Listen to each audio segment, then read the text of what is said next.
ജാനൂട്ടി, എന്റെ മോൾക്ക് ഇപ്പൊ സന്തോഷായില്ലേ? മോളെ നന്നായിട്ട് സ്നേഹിക്കുകയും ബഹുമാനിക്കുകയും സപ്പോർട്ട് ചെയ്യുകയൊക്കെ ചെയ്യുന്ന ഒരു നല്ലൊരു ഭർത്താവിനെ തന്നെ കിട്ടിയില്ലേ? ഇതാ പറയുന്നത് ജാനൂട്ടിയുടെ കൂടെ കർത്താവ് ഉണ്ടെന്ന്. വെല്ലുമിച്ച് നിർബന്ധിച്ചോണ്ടാ അന്ന് ഞാൻ ആ കല്യാണത്തിന് സമ്മതിച്ചു തന്നെ. ഇല്ലായിരുന്നെങ്കിൽ എനിക്ക് അനന്തുവേട്ടനെ പോലെ ഒരാളെ കിട്ടുമായിരുന്നോ? അന്നത്തെ ആ ദിവസം ജാനൂട്ടി ഓർക്കുന്നുണ്ടോ? മോൾ അനന്തുമോനെ ആദ്യമായി കണ്ട ദിവസവും കല്യാണത്തിന് സമ്മതിച്ച ദിവസമൊക്കെ.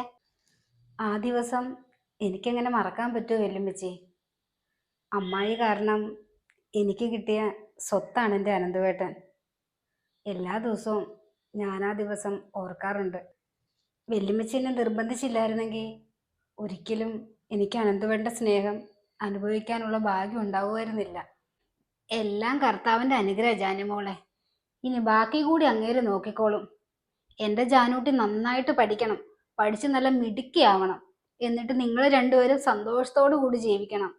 അത് കണ്ടിട്ട് വേണം വെല്ലുമ്മച്ചിക്കൊന്ന് കണ്ണടയ്ക്കാൻ. ഇങ്ങനെ ആവശ്യമില്ലാത്തൊന്നും പറയല്ലേ വെല്ലുമ്മച്ചി. വെല്ലുമ്മച്ചി എൻ്റെ കൂടെ തന്നെ കാണണം, അതാണ് എൻ്റെ ആഗ്രഹം.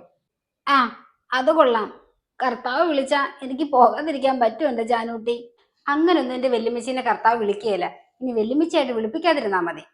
ഒന്ന് പോ ജാനൂട്ടി അവിടെ നിന്ന്.